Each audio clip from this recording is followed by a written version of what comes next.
Eu ia falar como que a gente vai se nomear.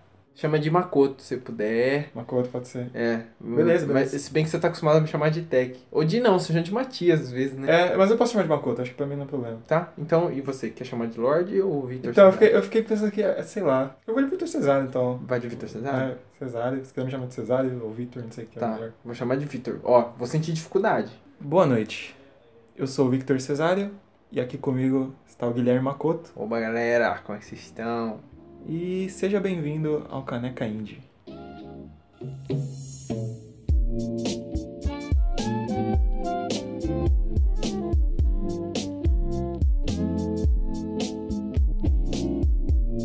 Ah, que alegria, estamos aí, nosso primeiro episódio, né, trazendo aí Isso muito aí. conteúdo, cara, a gente tá muito feliz de estar trazendo esse produto à vida, né, Cesário? Porque Esse negócio é uma coisinha nossa, assim, é muito nossa, né, cara? É muito coisa que a gente gosta, coisa que tem nossas características nesse negócio. É um produto que a gente queria ter, mas não encontra por aí. se você tá aqui e tá nos ouvindo, você deve estar se perguntando, do que a gente vai falar hoje, cara? Do que é que a gente vai falar Boa hoje? pergunta. O que a gente vai falar hoje, cara?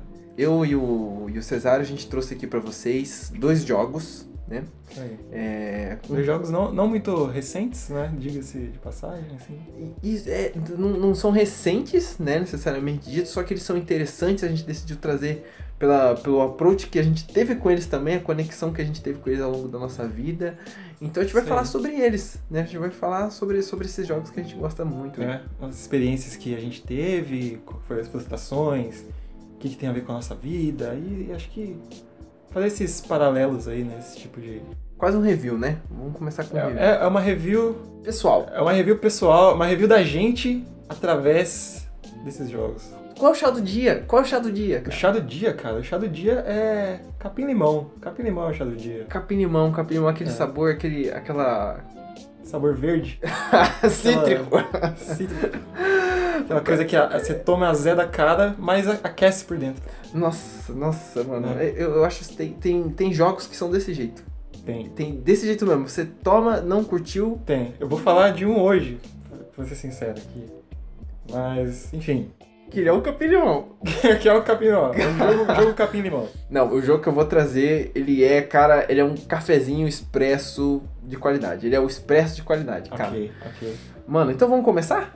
Bora começar aí. É isso aí. Um jogo seu é um jogo meu. Nós traz aqui, nós fala aqui pra galera curtir, pra você aí que tá nos ouvindo. Isso aí. Eu achei essa boa. Talvez até melhor que a outra. A intro? É. Ah, tá.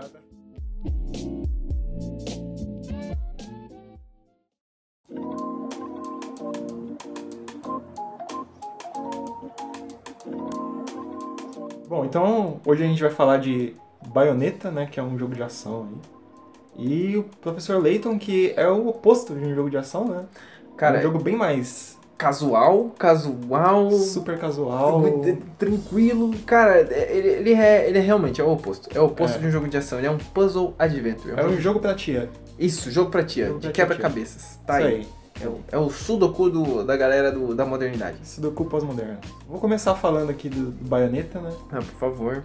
Então, primeiro eu vou tentar falar mais ou menos assim do meu entendimento o que é o Bayonetta. O Bayonetta, ele é um jogo de ação, certo? Então você tem tiro, você tem espada, você tem corrida de moto, cara, tem tudo isso.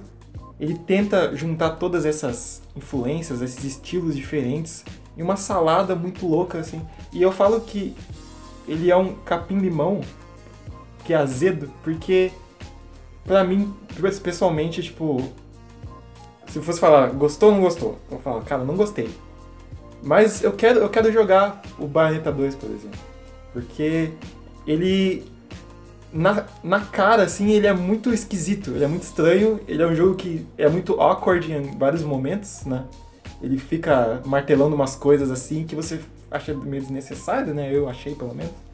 Só que, ao mesmo tempo, outros aspectos do jogo, eles são carismáticos o suficiente pra fazer você se apegar e, inclusive, eu cheguei até o final do jogo por causa desses outros aspectos, né? Bom, dado esse mini resuminho no começo, né? O Bayonetta, ele é um jogo de ação japonês, né? Onde você está no controle de uma bruxa. uma bruxa Uma bruxa. de 527 anos de idade, se eu estou lembrando bem aqui. Que não aparenta, né? Ela Que não aparenta, inclusive, ela parece muito, muito jovem, né? Ela está com um problema de memória, né? Afinal de contas, acho que com 500 anos o Alzheimer já bateu faz tempo, né? Eu não lembro mais. E ela tá meio que perdida, né? Tanto é que a história desse jogo ela é um pouquinho cabeluda, assim, meio estranha. Uhum. E eu diria até que ela é meio descartável, né? A história, ela é meio estranha, só que o que pegou pra mim, pelo menos, foram outros aspectos, que é o fator jogabilidade mesmo, né? Que é a ação, é o combate, né? O que você vai fazer com os monstros, né? Que no caso desse jogo, como você é a bruxa, você está derrotando anjos, né? Seres divinos que vêm do céu, né?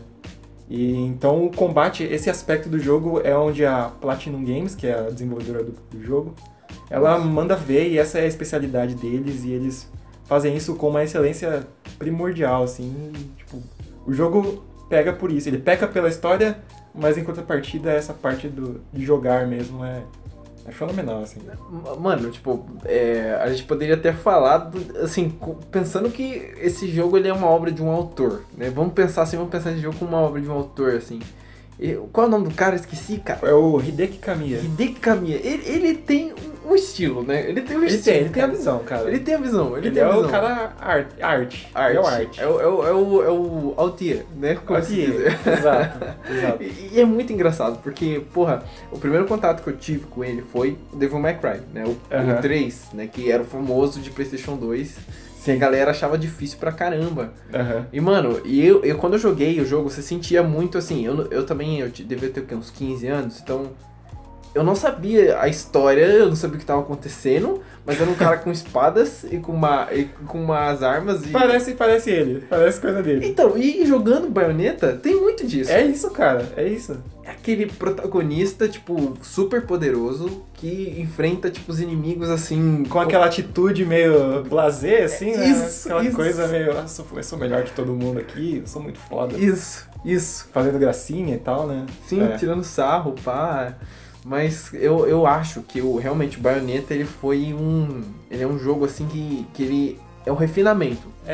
O estúdio da Platinum, na verdade, ele eram ex-funcionários da Capcom, né, que trabalharam no Devil May Cry, trabalharam no Okami também, né? Aí essa galera, eles saíram da Capcom e abriram um estúdio próprio, que é a Platinum Games. E aí eles começaram fazendo, é interessante que inclusive tem um documentário muito interessante que é o The Eyes of Bayonetta. No YouTube você encontra aí, que é um documentário que vem junto com o artbook do jogo, né? E ele conta um pouco a história da formação do estúdio. E basicamente eles estavam fazendo o jogo pra indústria japonesa ali, né? Local, né? Jogos mais casuais, jogo de... Eu não sei qual que é o teor dos jogos que eles faziam, mas era um negócio bem mais no começo de boa, da Platinum. assim, no começo da Platinum, né? Porque eles precisavam de grana e eles tinham que mandar projetos. E é isso que eles estavam fazendo, mandando projetos casuais pra várias empresas e tal. Sim. Meio advergame, essas paradas, assim, né?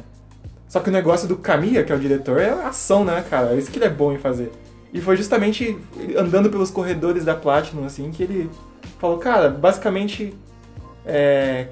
ele conversando lá com o outro produtor, colega dele lá no estúdio, e ele fala, que tipo de jogo você acha que a gente deveria fazer depois, né, o próximo? E aí o produtor responde, poxa, eu só queria que você fizesse um jogo de ação, cara, porque é isso que você sabe fazer, né?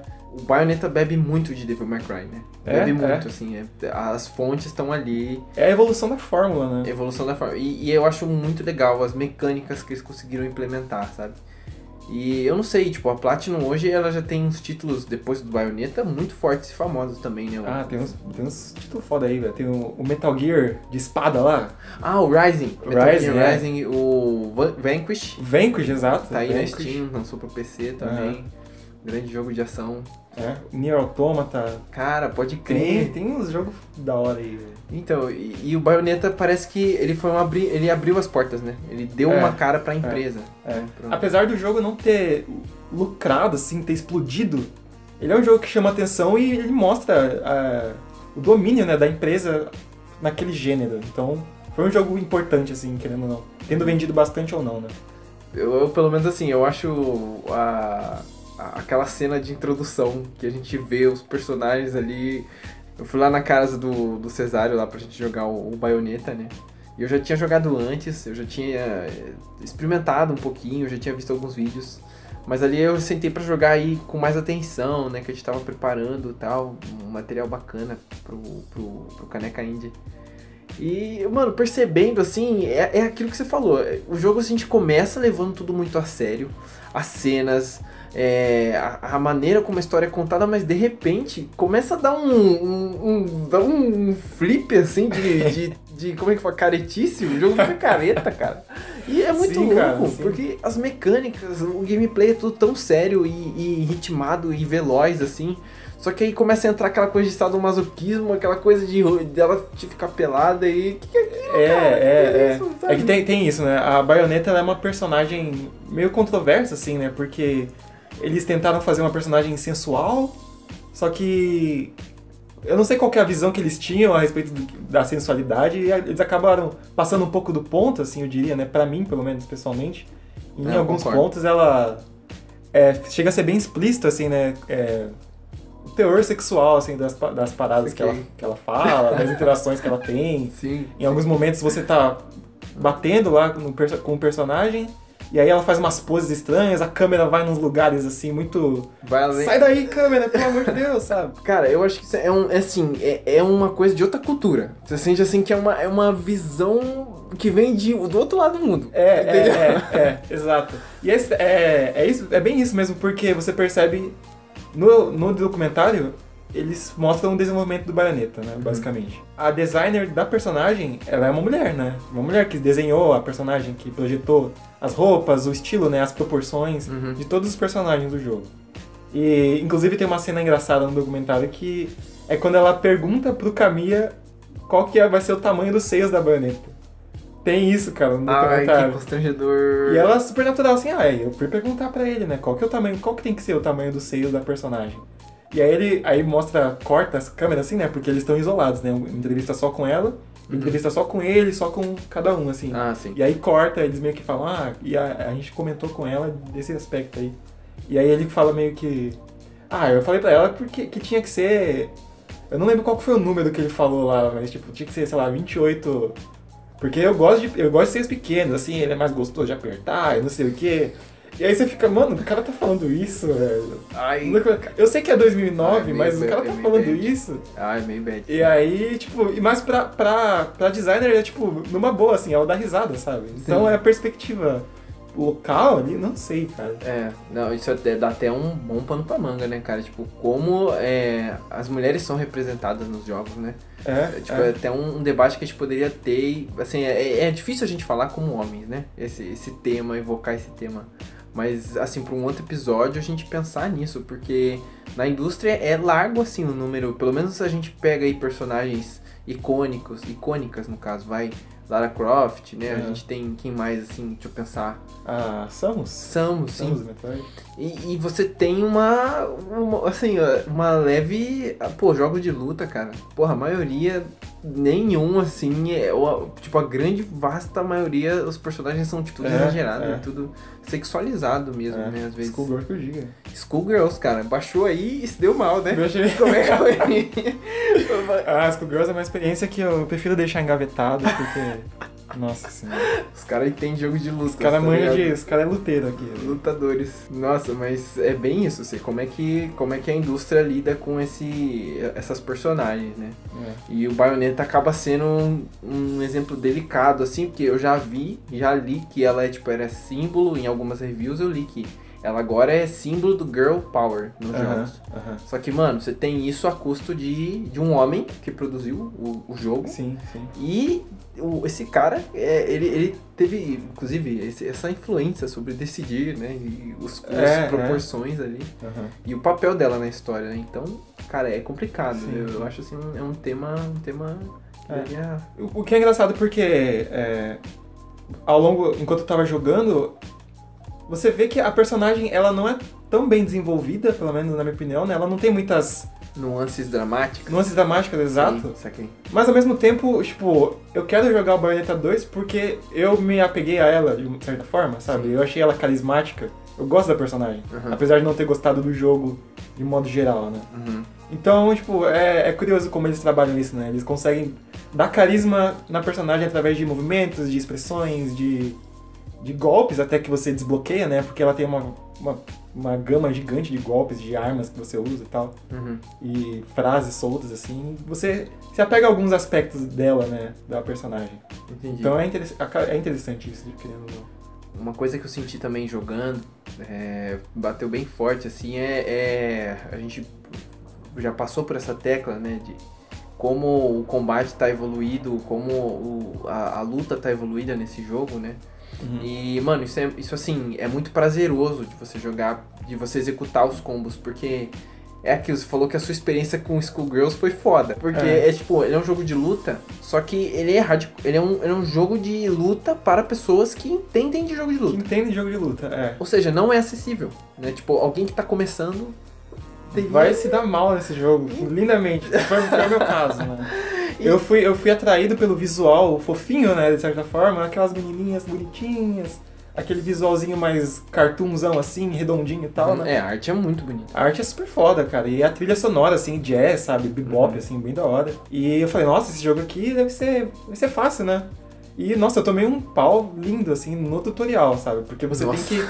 No tutorial eles fazem você executar uma série... Porque, assim, na verdade, eu tentei colocar no modo normal, só pra... Vou pegar qualquer personagem e vou jogar a história e vou seguir, né? E na primeira luta eu já tomei um caldo lindo, né? Aí eu falei, não, calma, tem alguma coisa errada aqui. Deixa eu ir no tutorial que eu aprendo a jogar. E aí no tutorial eles têm vários passos... Que é basicamente sequências de comandos que você tem que executar na ordem que o tutorial pede pra explicar o conceito, né? E são vários conceitos de jogos de luta complexos, tipo cancelamento de frame, emendar combo, repetir combos, sequências de golpes, né? Jesus. E você tem que executar exatamente o que o tutorial tá falando, às vezes você perde um botão porque é muito rápido, o tempo de resposta que você tem entre um botão e o outro a ser apertado, tipo, é meio segundo às vezes, e se você perder aquele tempo, o seu combo zera, você tem que começar de novo. Então, pra mim, que não tô acostumado com o jogo de luta, é bem frustrante isso, né? Então acabou que eu falei, cara, eu fiquei uns 40 minutos tentando no tutorial ali, e eu desisti, porque falei, cara, não dá mais pra ficar nisso aqui, velho. Eu não posso ser escravo disso, pelo amor de Deus. Tem mais o que fazer. Tem mais o que fazer, velho, tem outras coisas pra jogar. Então... Tá aí, Skullgirls, super complicado, mas, mano, volta pro Bayonetta e, velho, é liso. Eu, assim, beleza, já tinha experiência com Devil May Cry, mas isso aí foi, tipo, 10 anos atrás. E peguei pra jogar o Bayonetta e é liso, cara. Tipo, você se sente muito foda. Sim. Você se sente muito lindo, muito maravilhoso, porque você vai elencando os combos. Você se sente uma diva, né, cara? Uma diva dos combates da bruxas maléficas.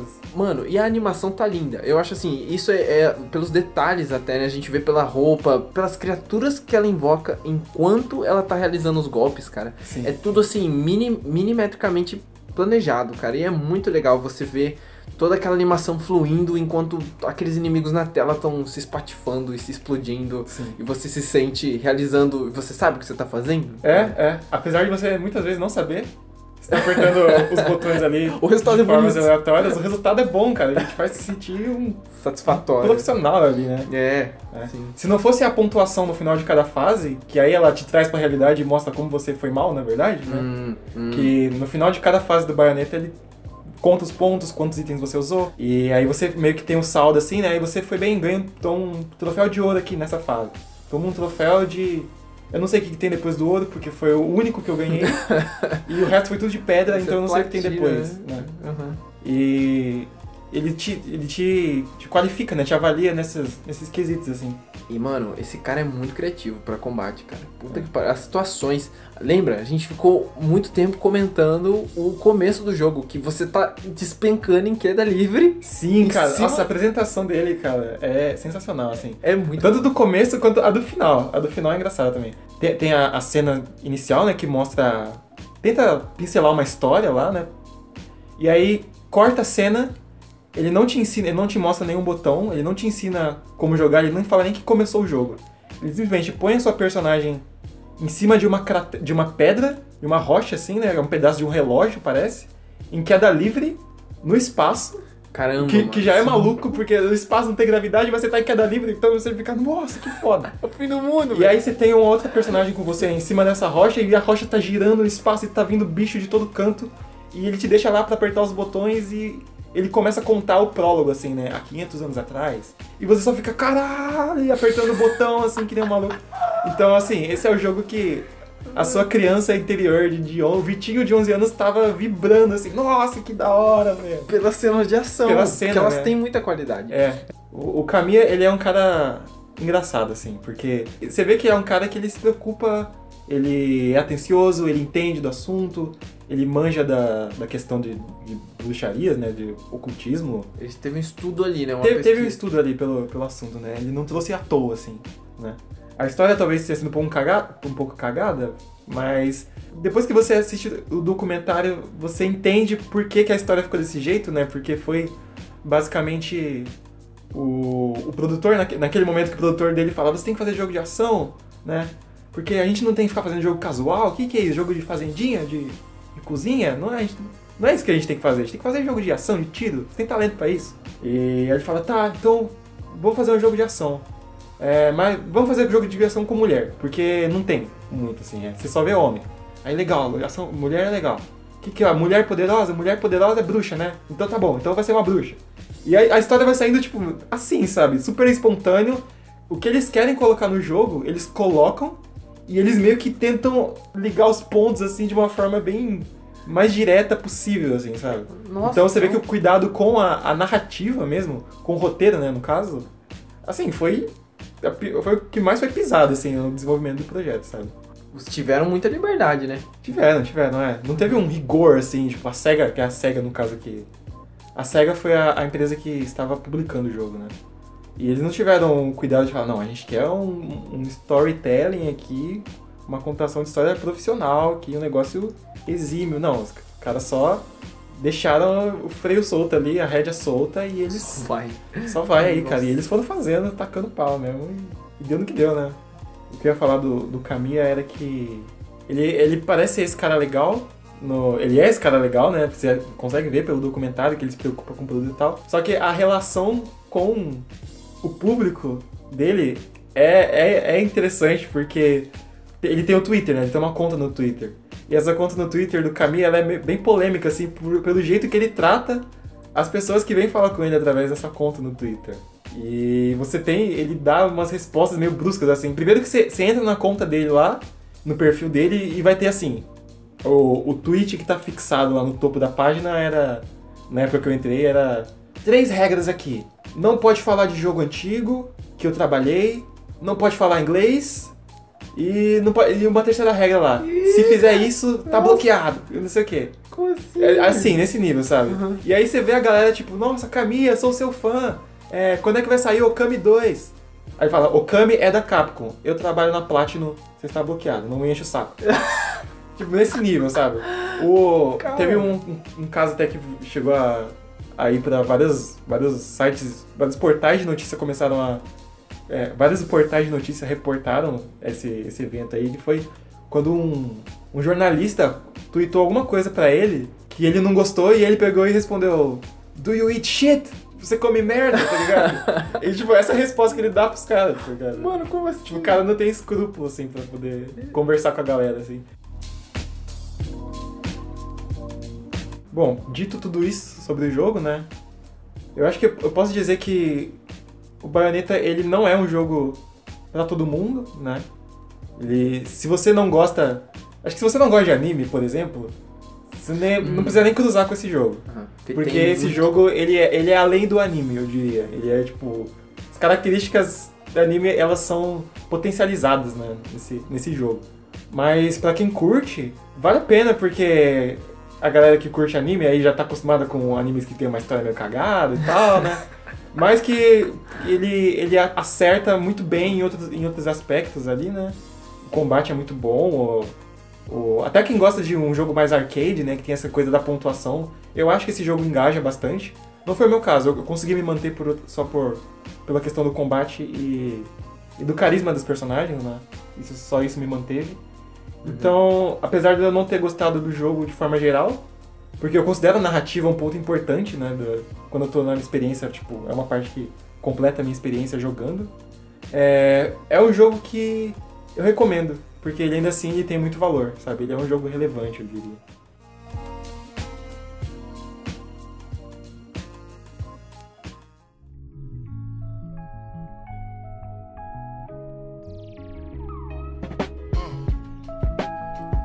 Bom, então agora eu trouxe aqui, estou aqui com um joguinho muito especial, cara. Um joguinho assim de DS, né? Um portátil da Nintendo aí.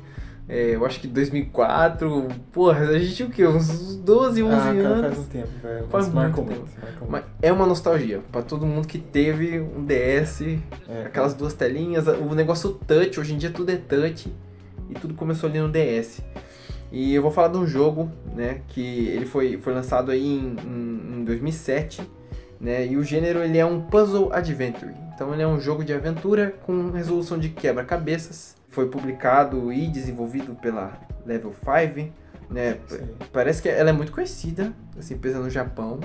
Trazendo aqui então o Professor Layton and the Curious Village. Você tem que falar com sotaque britânico, cara. Professor. Esse é um dos jogos, né, da franquia que é o Professor Layton, né? É o primeiro jogo, né? Eu nunca tinha tocado nele.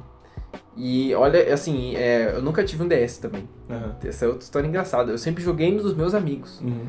E o que eu tenho hoje, assim, que eu tenho pra jogar é da minha irmã. Uma coisa que eu queria saber é o que te chamou a atenção, assim, por que você falou, cara, eu vou jogar Layton?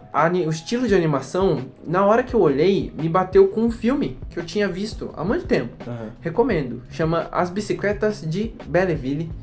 É uma animação francesa. Ah, já ouvi falar desse. Isso, eu talvez tenha Netflix. Tem que dar uma olhada. Mas eles tiraram aquele estilo de animação e colocaram nesse jogo. Então é muito similar. Você vai perceber que tem, tipo, se você pegar algumas fotos, der uma pesquisada, você vai perceber que o estilo de arte é muito parecido. As cores pastéis, os personagens são meio caricatos, sabe?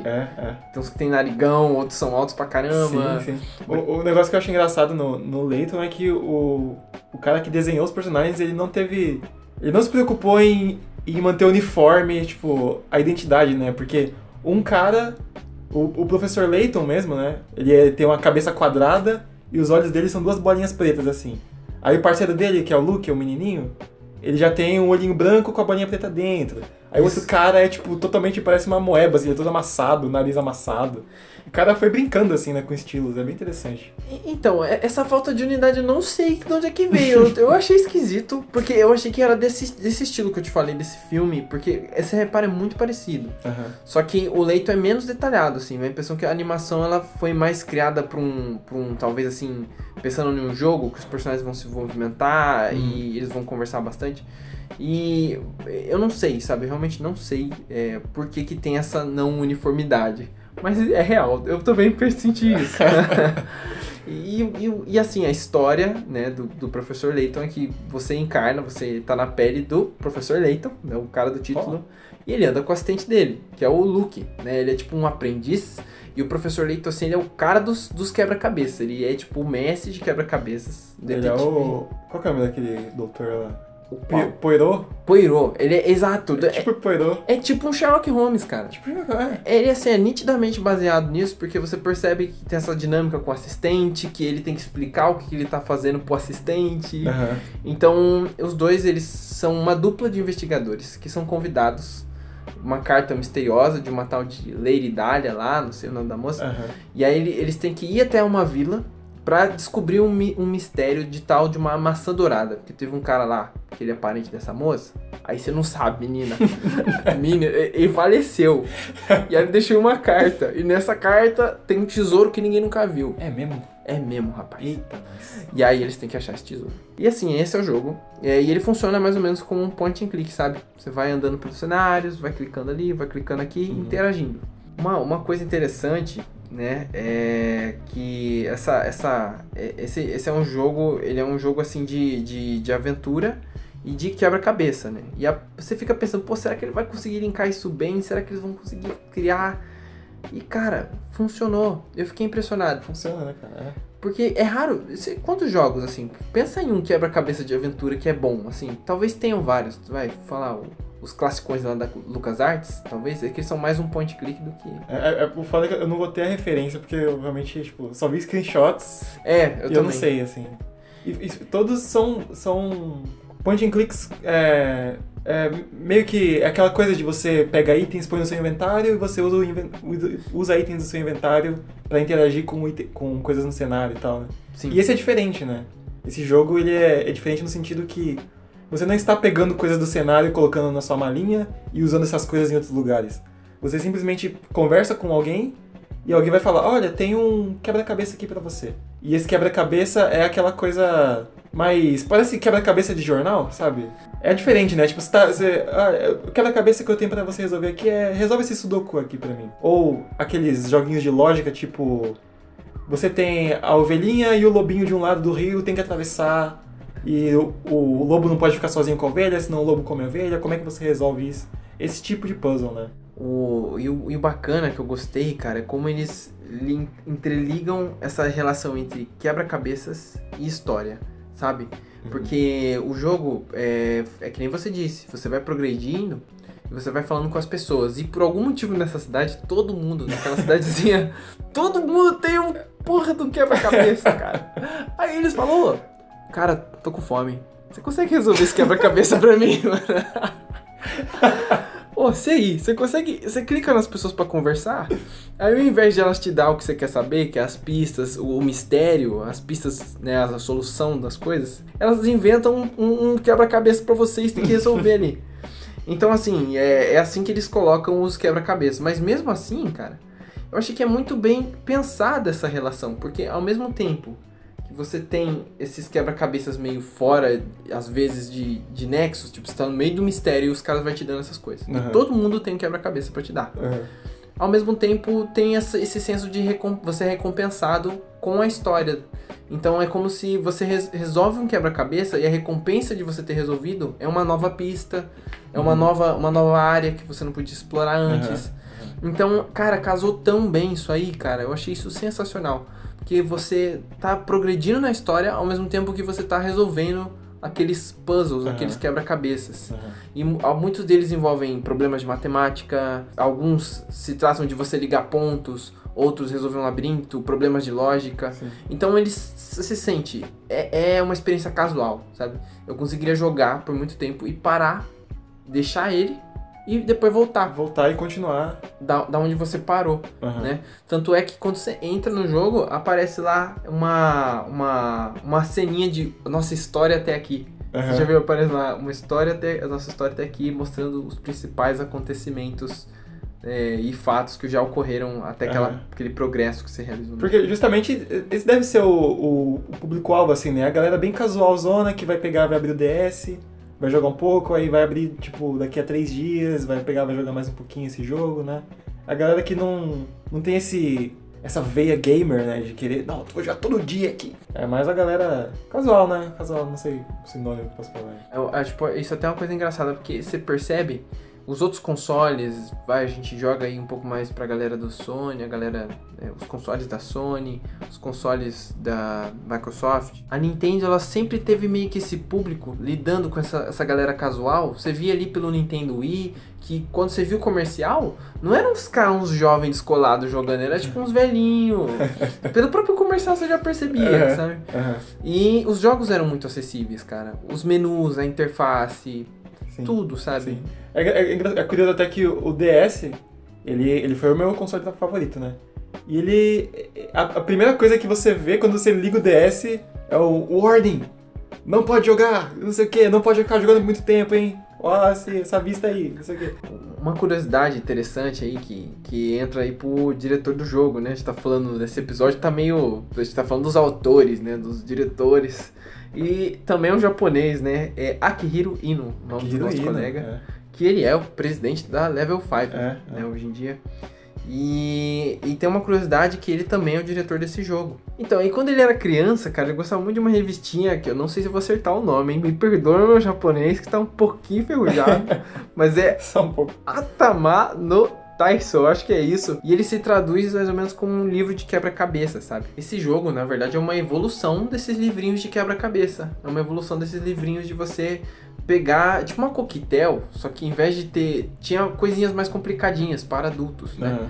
Então, além do Sudoku e do outro, você tinha esses quebra-cabeças de ligar pontos, de problemas lógicos. E ele se inspirou nisso, tá ligado? Pra fazer o jogo. Então tem muito esse feeling ainda, né? De revista, de ter quebra-cabeças espalhados, assim. E é interessante isso porque o jogo, ele tem... Você tem... Quantos quebra-cabeças o jogo tem, você sabe? Acho que são 120. 120 e, tipo, uma boa parte desses problemas foram todos projetados pro jogo, né? Então os caras, esses quebra-cabeças que são bem complexos, de certa forma, o cara fez tudo, sabe? Tipo... Caraca, muito foda isso. Sim, mano. são 120. E, mano, essa é a parte maravilhosa. Você sabe quem fez? Foi o cara que escreveu o livro. Olha, mano. Ele contratou o cara pra desenhar os quebra-cabeças. Que demais, cara. Que Sim, demais. cara. Imagina como é que deve ser isso. Você Nossa, chega lá pro cara cara e fala, ô, mano, eu sou muito seu fã. Mas sou tão seu fã que você vai me desenhar coisas pro meu novo jogo. Você é muito foda. Nossa, cara, que demais. Enfim, eu jogando, eu me senti muito assim... A trilha sonora também é outra coisa que me bate muito forte. Tanto do, cara, Bayonetta também, cara. Porra, É verdade, é verdade. os dois jogos são muito identificáveis. Se a gente escutar a música agora, a gente vai saber. Porque é muito... A estética é muito particular das músicas, sabe? O Professor Layton tem essa coisa de ser uma sanfoninha, uma coisa até de italiana, sabe? Eu não sei dizer, um feeling de vilarejo italiano. Eu acho que é da Sicília. E o Bayonetta... E o Bayonetta é aquele... ele mistura bastante, né? Porque ele coloca bastante música pop. E são músicas muito... pop fusion, rock, assim, bem energético, né? Enérgico. E nos momentos calmos, que é quando você tá no menu, por exemplo, ou quando você tá fazendo a seleção de fase, ele coloca um jazz suave, assim, cara, que é, nossa, destruidor, cara, a música, assim. Ai, que delícia. É um jazz muito foda, cara. Eu dei uma ouvida, você falou ali pra mim, me escutar. O menu de onde você vai comprar armas no Bayonetta, tipo, tem uma música também só pra ele, assim, que é fenomenal, cara, nossa. Eu pego aquelas playlists, música tal, 30 minutos, versão estendida, e deixo assim, tipo, deixo em loop, porque é muito da hora a música. Eu gostei muito da experiência, eu confesso que, assim, ele é um jogo difícil de zerar, eu acho, particularmente, porque depende muito do tempo que você demora pra cada quebra-cabeça. Então, tipo, você tem, assim, quebra-cabeças que, se você não for muito afeiçoado à matemática como eu, ou assim, simplesmente um problema de lógica que você demora pra entender o princípio da coisa, você vai ficar dias com aquilo na sua cabeça até você passar, sabe? Até você resolver. Uhum. E no jogo tem alguns colecionáveis, tipo umas moedinhas que, se você explorar o cenário, né, você consegue você usa elas pra conseguir dicas pra resolver os quebra-cabeças, só que mesmo assim tem alguns que são cabreiros, cara. Eu acho eles realmente complicadinhos. Então varia muito o tempo de jogo, sabe? Pô, eu vi gente na internet gerando com 8 horas de jogo.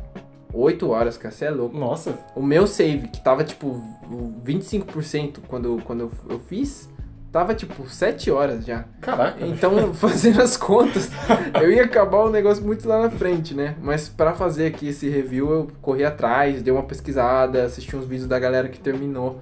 Então, tipo, eu consigo falar assim da história e ela é boa. A história, ela é boa. Ela tipo, é um mistério, ao estilo Sherlock Holmes. E isso com esse feeling, até assim, não vou falar infantil, mas de certa forma ingênuo. A gente não tem sangue, não tem violência. Uhum. Então, ele é um... Ele não é sombrio, né? Não, nem um pouquinho. Nossa, totalmente não, cara. Ele é um jogo assim, super... É muito amigável, sabe? O visual é muito amigável. Sim, sim. Os personagens são todos bonitinhos e redondinhos. Tipo, uma pessoa morreu ali, né? A história fala sobre isso, só que o sorriso não sai do seu rosto, né? Isso. Quando você tá jogando esse jogo. Isso, não vira uma tragédia. Não vira um negócio dark e sombrio, assim.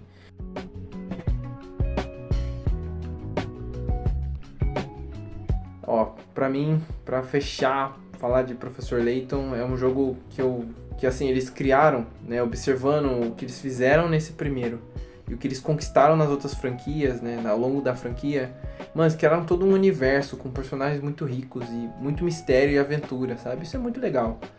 Todos os jogos têm desafio e histórias muito interessantes, sabe? Pelo menos esse aqui eu posso falar que a experiência de estar descobrindo os mistérios, de estar descobrindo o desenrolar da história é muito gostosa, é muito gratificante. Você realmente se sente recompensado por todos esses mecanismos, esses colecionáveis que eles colocaram ali. essa progressão que se dá por meio dos quebra-cabeça, mas você também usa a história pra te projetar além, sabe? Pra poder passar por aqueles desafios, aqueles quebra-cabeça, então é muito gostoso, assim. Como player casual, recomendadíssimo, cara. Tu tem que jogar esse negócio, cara. Tu tem que jogar. Nossa, muito gostoso mesmo, sério. Vale jogar tomando café da manhã, ou jogar antes de dormir, aqueles 15 minutinhos ali. Perfeito. É o lugar perfeito. É o lugar perfeito, cara. Tu tá antes de dormir ali, real. Você vai sentar ali pra jogar, dar uma olhadinha. É quase como andar num livro, sabe? Tem esse feeling de... Porque é muita leitura, né? Os personagens, eles não são dublados também, tudo por base de texto.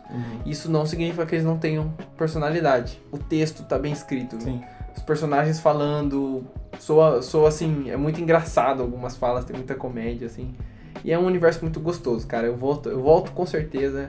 Eu quero conhecer as próximas franquias aí do Professor Lento, cara. Se assinado embaixo. Isso aí.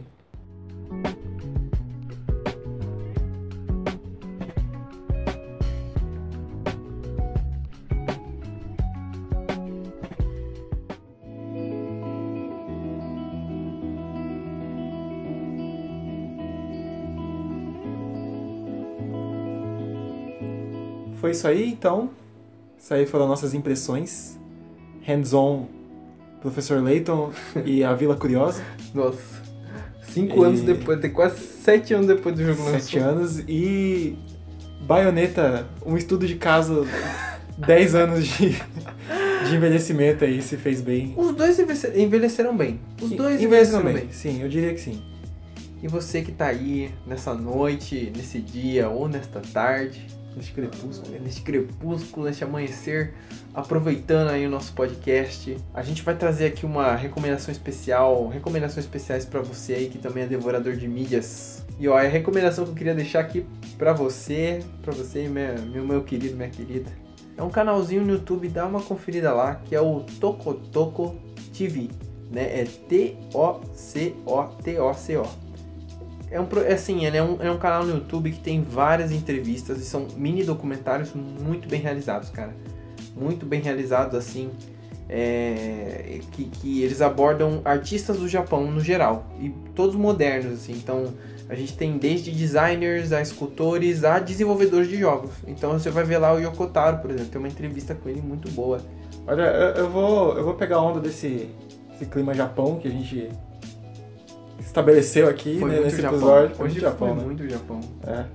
Midnight Diner, Tokyo Stories. É um seriado que tem aí na Netflix, que ele é um dorama, posso dizer assim? Cara, eu não sei o que é um dorama. Dorama? Eu não sei, pra mim dorama é uma novela japonesa. Tá. Não, boa. Sim, se for isso, eu concordo. Eu acho que é isso. Sim. Essa é a minha definição de dorama. Desculpem aí os aficionados. Mas ele é uma novelinha, basicamente, né? Que... ele é um cozinheiro, ele é o dono de um diner, que é um restaurantezinho ali, fictício. E ele recebe diariamente ali... os fregueses, né? A galera que vai comer ali da madrugada, né? Isso. É um restaurantezinho que ele abre de madrugada, né? Ele abre à noite, fecha de manhãzinha. E ele recebe ali, a clientela dele é basicamente a galera que tá voltando do trabalho, quer descansar e forrar o bucho pra ir pra casa, assim, né?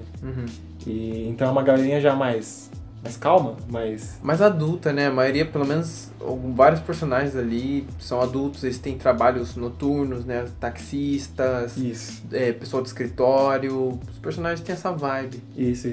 E o que essa série faz é que em cada episódio, né? Ela vai focar meio que na relação de um personagem e algum acontecimento, né? Recente ali na vida daquele personagem, que é um cliente ali que veio no restaurante, né? Assiste um por dia aí antes de dormir, tá suave, você vai dormir, vai ter ótimos sonhos com comida ou sonhos calminhos. Comidas japonesas. Bom, a gente vai deixar um recado aí final, né? Pra você que está nos ouvindo. E o recado desse episódio é, por favor, não desista. Não desista das coisas. A vida é difícil, cara. A vida é complicada. Às vezes a gente vai ter que sofrer e a gente não sabe de onde vem, né? Como é que a gente culpa as coisas que vêm até a gente? Como é que a gente lida com essas coisas?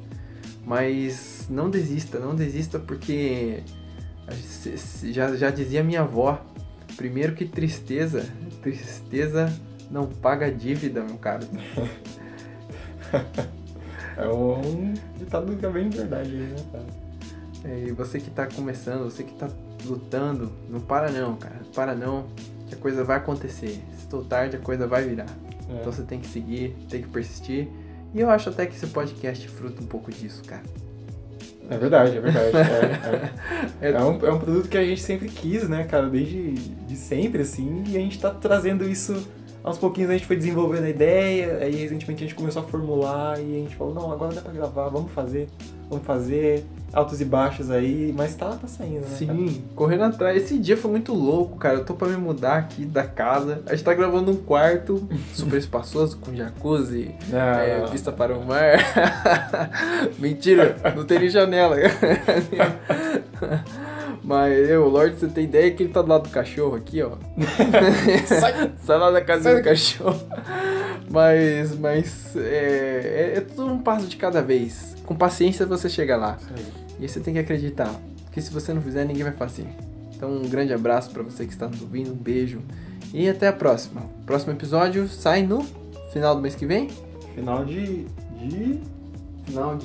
setembro. Setembro, isso. Sai no final de setembro. Muito obrigado por ter ficado até aqui, ter aguentado nossas opiniões escrachadas. A gente é meio descompromissado, né? Descompromissado, a gente ainda tá pegando jeito, né, cara? A gente tá pegando jeito, né? Esse é o nosso primeiro podcast. Podcast. Pelo menos a minha primeira vez como host, então você vai ver umas engasgadas aí, mas a gente vai pegando o ritmo, né, cara? Eventualmente...